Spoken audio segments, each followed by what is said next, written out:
اطاعت کرتے ہوئے اس کی مطابقت کرتے ہوئے نماز پڑھتے ہیں. فرمایا ایک ایسا طبقہ جس کے دلوں کے اندر بغض اور عداوت ہے، اور وہ ہیں یہود. وہ اس سے بہت چڑھتے ہیں، بہت اسلام کے لیے وہ نفرت رکھتے ہیں. نصارہ بھی کرتے ہیں لیکن یہود کے مقابلے میں نصارہ تھوڑے نرم ہیں. فرمایا جس وقت آپ آمین کہتے ہیں تو ان کو بہت تکلیف ہوتی ہے. خالف الیہود والنصارى، میں محمد تمہیں حکم دے رہا ہوں کہ اپنی نماز کے اندر ان کی مخالفت کرو اور اپنے اتحاد اور اطاعت کا مظاہرہ کرو. اللہ اس کی ہمیں توفیق عطا فرمائے. پھر جب سورت ختم ہوئی اس کے بعد سورت اخلاص لے لیں، قل هو اللہ احد، یا بڑی سورت جو بھی آپ پڑھتے تو حمید سعدی کہتے ہیں کہ نبی علیہ الصلوۃ والسلام پھر تکبیر کہتے. کیا کہتے؟ تکبیر کہتے، اللہ اکبر کہتے، اور کہاں جاتے؟ رکوع میں. لیکن رفع یدیہ، آپ اپنے ہاتھ اٹھاتے حذو منکبیہ، یہ جو آپ کے کندھے ہیں، یہ کان کی جو لوئی ہے اس کے اوپر نہیں، نیچے ایسے سیدھے، اور آپ کے ہاتھ سیدھے ہوتے اور قبلہ روح ہوتے، یعنی قبلے کی طرف برابر آپ کے ہاتھ ہوتے، اور آپ اس طرح کر کے تکبیر کہتے ہوئے رکوع کے اندر. یہی حالت ہے تکبیر تحریمہ کی یا تکبیر اولی کی، اور یہی ہے رکوع میں جاتے ہوئے. اور پھر آپ میں بہت ساری دعائیں ہیں، سبح قدوس رب الملائکہ والروح، کم از کم 3 مرتبہ سے زیادہ 10 مرتبہ تک آپ رکوع کی تسبیح پڑھ سکتے ہیں. اگر یہ نہیں آتی تو سبحان ربی العظیم یہ تو آتی ہے. اس کو 3، کم از کم 3 اور زیادہ سے زیادہ 10 مرتبہ جب آپ اس طرح نماز پڑھیں گے. اب حضور فرماتے حمید سعدی کہتے ہیں ثم رفع راسہ من الرکوع، پھر حضور علیہ السلام اپنا سر رکوع سے اٹھاتے، رفع یدیہ یعنی رفع الیدین کرتے، ہاتھ اٹھاتے یعنی اپنے کندھوں اور اس کان کی لوئی کے برابر، یعنی ہاتھ سیدھے رکھتے. اور آپ دیکھتے ہیں کہ بعض یہیں سے نیچے جاتے ہیں، یہیں سے. یہ نہیں، صحیح اور مسنون طریقہ ہے کہ آپ سنت کے مطابق رفع الیدین کریں، آپ کی ہتھیلیاں قبلہ رخ ہوں اور یہ کانوں کے نیچے ہوں، سر کے اوپر ایسے نہیں جائیں، نہ پہلے نہ بعد. اور تکبیر کہنے کے بعد یہ جو آپ رفع الیدین کر کے اٹھیں گے تو کچھ پڑھیں گے، اس کو کچھ کہتے ہیں. کیا کہتے ہیں؟ سب کو یاد ہی نہیں. رکوع کے بعد جو تھوڑی دیر کھڑا ہوتے ہیں، نمازی لوگوں کو تو شاید پتا ہو لیکن عام لوگوں کو پتا نہیں کہ کیا کہتے ہیں. اس کو قوما کہتے ہیں، یعنی کھڑے ہونے کو، سٹاپ کرنے کو. اور اس سٹاپ میں کیا کہتے؟ ربنا لک الحمد حمدا کثیرا طیبا مبارکا فیہ وفی روایت کما تحب وترضی. اور بڑے سکون کے ساتھ محمد کریم صلی اللہ علیہ وسلم پڑھتے. ہوا یہ کہ حضرت صلی اللہ علیہ وسلم نماز پڑھا رہے ہیں اور ایک صحابی پیچھے نماز پڑھ رہا ہے. جب رکوع سے اٹھے تو اس نے بلند آواز میں کہہ دیا ربنا لک الحمد حمدا کثیرا طیبا مبارکا فیہ. نماز سے فارغ ہوئے تو آپ نے فرمایا آپ میں سے کون ہے کہ جس نے یہ دعا کہی ہے؟ وہ کھڑا ہو گیا، اللہ کے رسول. اس کو ڈر لگا کہ کہیں مجھ سے کوئی غلطی تو نہیں ہو گئی. کہا اللہ کے رسول میں نے یہ بات کہی، یہ کلمات مجھے بہت پسند آئے. فرمایا لقد رأیت، لقد قسم کا ہے یعنی تحقیق کا ہے، لقد رأیت میں نے دیکھا کہ 30 فرشتوں سے کچھ زیادہ ان کلمات کو لے کر اس کے ثواب کے لکھنے کے لیے اللہ کے دربار میں جا رہے ہیں کہ کیا لکھیں. ہمیں تو پرواہ نہیں ہوتی، ہم تو کہتے ربنا وہ بھی کہ نہیں. ایک بہت بڑی غلطی ہے، نماز باطل ہو جاتی ہے میرے بھائیوں. میں پھر دہراتا ہوں، نماز خراب ہو جاتی ہے، برباد ہو جاتی ہے، باطل ہو جاتی ہے. جو شخص امام سے پہلے رکوع میں چلا جاتا ہے اور امام سے پہلے کھڑا ہو جاتا ہے، امام سے پہلے سجدے میں چلا جاتا ہے، امام سے پہلے سجدے سے اٹھ جاتا ہے، اس کی نماز باطل ہو جاتی ہے. جعل الامام لیتم بہ اذا کبر فکبروا، امام اس لیے ہے کہ تم اس کی اقتداء کرو. وہ تکبیر کہتا ہے تو تکبیر کرو، اور ایسا نہیں کہ اس سے ایڈوانس ہو جاؤ. آپ دیکھ لیں بڑے بڑے پرانے نمازی ہیں لیکن یہ بیماری پائی جاتی ہے. اللہ اصلاح کی توفیق عطا فرمائے. فرمایا پھر اس کے بعد جب رکوع ختم ہوتا قومے سے یہ دعا پڑھتے ہوئے، کچھ اور بھی دعائیں ہیں لیکن وقت نہیں، پھر آپ کہتے اللہ اکبر اور سجدے میں جاتے. اب سجدے میں جانے سے پہلے یہ 2 ہاتھ رکھنے ہوتے ہیں، دونوں ہاتھ رکھنے ہوتے ہیں. ایک روایت میں گھٹنوں کا بھی ذکر ہے لیکن افضل محدثین کے مطابق ہاتھ رکھنے کے ہیں، اور اس لیے کہ ہاتھ پر آدمی کا بیلنس صحیح قائم رہتا ہے۔ اب ایک آدمی کا جسم بھاری ہے، وہ گھٹنوں کے پر بیٹھے گا، اس کو تکلیف ہوگی، اگر وہ ہاتھوں پر جائے گا تو اس کو آسانی ہوگی۔ شریعت نے ہر چیز کا خیال رکھا، فرمایا اس نے ہاتھ رکھے، اب وہ سجدے میں جائے گا، اور یہ جو ہے یہ کندھا آ گیا، اور یہ آپ کی کان کی ہمارے سجدے میں ہوتا ہے تو ایسے ہاتھ آگے پھیلے ہوتے ہیں۔ فرمایا نہیں، یہ ہاتھ بازو آپ کے اٹھے ہوئے ہونے چاہیے، اور یہ کتف یعنی یہ جو آپ کا کندھا ہے، شولڈر ہے، اس کے اور اوزن کی یہ جو لوئی ہے اس کے برابر ہونے چاہیے، یعنی یہ شہادت کی انگلی اس سے آگے نہیں جانی چاہیے۔ اور آپ اطمینان سے سبوح قدوس رب الملائکہ والروح استغفر اللہ العظیم الذی لا الہ الا هو الحی القیوم واتوب الیہ 3 سے 10 مرتبہ تک پڑھ سکتے ہیں۔ اگر یہ یاد نہیں تو کم از کم سبحان ربی الاعلی اطمینان کے ساتھ آپ پڑھیں۔ اس کے بعد حضرت صلی اللہ علیہ وسلم پہلے سجدے سے جب اٹھتے تھے تو اس کو کہتے ہیں جلسہ۔ کیا کہتے ہیں؟ جلسہ، بیٹھنا۔ آپ بیٹھتے تھے اور بڑے سکون کے ساتھ، کبھی ہمیں یہ محسوس ہوتا شاید دوسرا سجدہ ہی کرنا بھول گئے، آپ پڑھتے تھے اللہم اغفر لی وارحمنی واہدنی وعافنی ورفعنی وارزقنی۔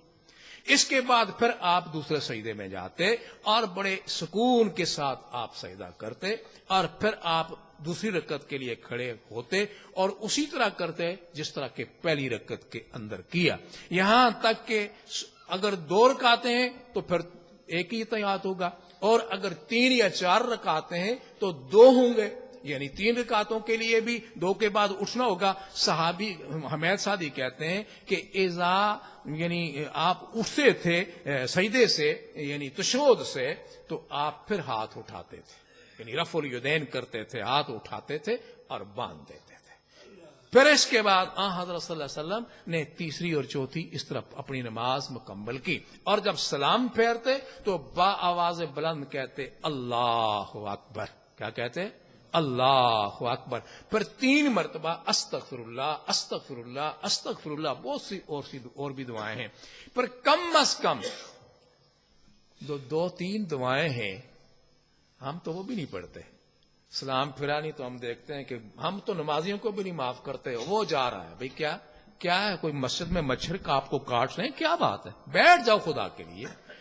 کم از کم اللہم انت السلام ومنک السلام تبارک ربنا وتعالیت یا ذا الجلال والاکرام، یہ تو پڑھ لیں 3 دفعہ، دوسرا کلمہ پڑھ لیں، اور دعائیں پڑھ لیں، رب اعنی علی ذکرک و شکرک و حسن عبادتک، یہ پڑھ لیں، اور پھر 33 بار سبحان اللہ، 33 بار الحمدللہ استغفر اللہ، اور 34 بار اللہ اکبر۔ اگر 33 بار ہی آپ نے اللہ اکبر کہا ہے تو اس کا اینڈ کرنے کے لیے پھر دوسرا کلمہ پڑھ لیں، اشہد ان لا الہ الا اللہ وحدہ لا شریک لہ واشہد ان محمدا عبدہ ورسولہ۔ اب اس ترتیب سے آج میں گزارش کر رہا ہوں، آپ سب کو دعوت فکر دے رہا ہوں، بڑوں کو بھی، چھوٹوں کو بھی، بیٹیوں کو بھی، بہنوں کو بھی، مائیوں کو بھی، اس طریق کے ساتھ سکون کے ساتھ آپ نماز پڑھیں اور خود اپنا فیصلہ کریں کہ نماز کے اندر کتنی لذت ہے۔ اللہ نے یوں نہیں فرمایا قد افلح المؤمنون، مومنون کامیاب ہو گئے، کون؟ الذین هم فی صلاتہم خاشعون، جو نمازوں کے اندر ڈرتے ہیں۔ فرمایا ایک صحابی کہنے لگا یا رسول اللہ جب میں نماز میں کھڑا ہوتا ہوں تو مجھے اتنے خیالات آنے شروع ہو جاتے ہیں کہ میں ڈسٹرب ہو جاتا ہوں، کہاں پڑا، کہاں چھوڑا، کیا کروں کیا نہ کروں۔ فرمایا یہ ایک شیطان ہے جو مومنین کی، مسلمین کی، مستورات کی نمازیں خراب کرتا ہے۔ اگر ایسی بات ہو جائے تو پڑھو اعوذ باللہ من الشیطان الرجیم، اور اپنے اس قلب پر، اپنے اس بائیں طرف دل پر 3 دفعہ تھو تھو کرو، اتنا بھی نہ تھوکو کہ کپڑے خراب ہو جائیں۔ فرمایا ایسا عمل کرنے سے شیطان بھاگ جائے گا۔ صحابی کہتا ہے کہ جب میں نے یہ شروع کیا تو اللہ نے اپنی رحمت سے شیطان کے شر سے مجھ کو محفوظ کر دیا۔ یہ ہے نماز کا ایک مختصر سا خاکہ۔ اب حمید سعدی نے مکمل کیا، 10 صحابہ نے کہا